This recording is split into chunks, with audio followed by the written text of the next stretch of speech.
Hey everybody, FTT in the house, live from the wall. I'm about to put the final coat on that patch that I've been videoing.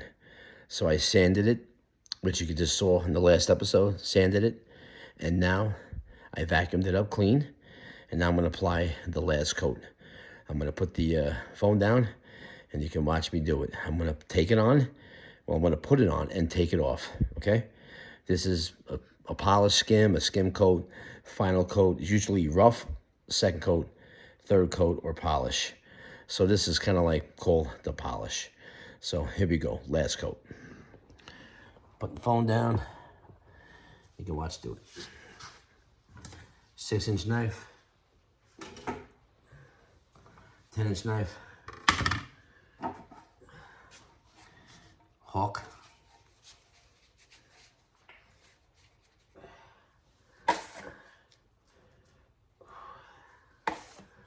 and some mud. Okay, here we go. Gonna come down here on the end. I'm not going all the way to the edge. Sanded it already. I'm gonna stay right below it.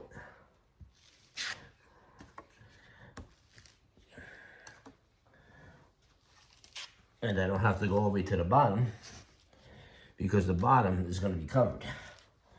So, just so much in the middle. And I'm gonna wipe it off. Just like that. You can use the 6 or the 10.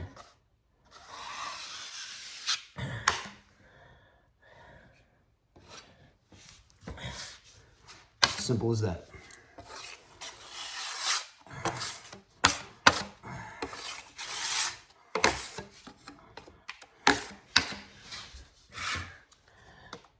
Come right below it, like so. Just like that. Just like that. Not too high because it's already sanded, and not too low. So you can either wipe it with the 6, you can wipe it with the 10, but then I gotta dirty another knife. So I think I'll just wipe it with the 6.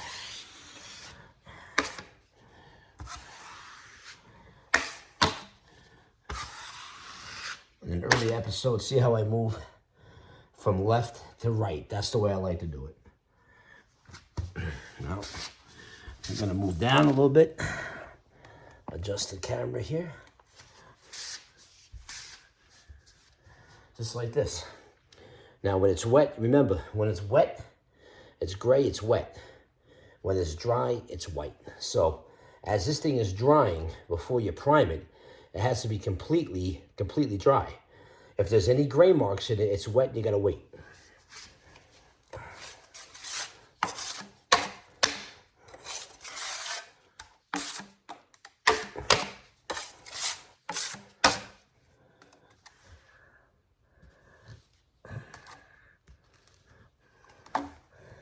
Under the outlet.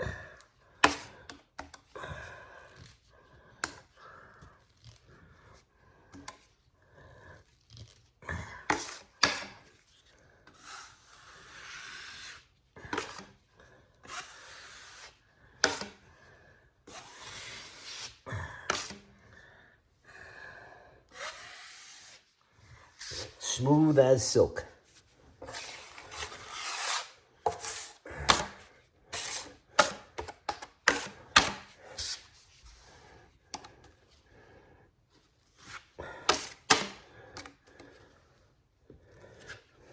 Now, other tapers will claim that, well, I don't sand, I don't have to sand, I just scrape and whatnot. Well, I broke in, I learned how to tape in Manhattan with some of the best tapers that ever existed in Manhattan, New York. And I can honestly tell you, if you came to the job and you didn't bring a sanding pole, they sent your ass home. So that's all I can tell you about that. If you thought you weren't going to sand, well, you weren't going to be working long.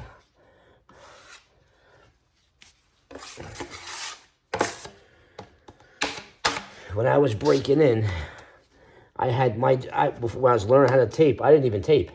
I had to sand. I sanded for almost a year. I had to sand for the mechanics, for them, because they didn't do it because they earned that right not to do it. So I used to sand for them, and then finally they sort of let me do like a first coat and stuff like that. Well, that's it. And then I learned from there. Well, that's it. So I came up the hard way. Anyway, here it is. That's the patch right there. That's the polished coat right there. Next thing is to let that dry and then the prime. Now, I do have a patch on the other side that's just like this, the other side of this door I'm working on. But there's no need to film that because it's exactly the same thing. The process is the same. So whether it's down there, whether it's up there by the ceiling, no matter where it is, the process is the same. It doesn't change. So, once you have it down, you have it down. It's pretty simple. So it's more of a knack than a skill. So the more you do it, the better and faster and more efficient you get. But there's nothing new. I learned this when I was 12 years old. I started with this, and I'm 58 now. Well, I'm going to be 58. And nothing's changed. Nothing. It's exactly the same. So, you've been doing something for that long. How are you going to forget? Right? Rough coat, second coat polish. And then, some different types of tape, different applications, different faux finishes you can put on, because you can do anything with this mud. So it gets like that. But the basics are always the same. It never changes. So, after all these years, if you're not good at it by now, you picked the wrong trade. Don't forget to like and subscribe.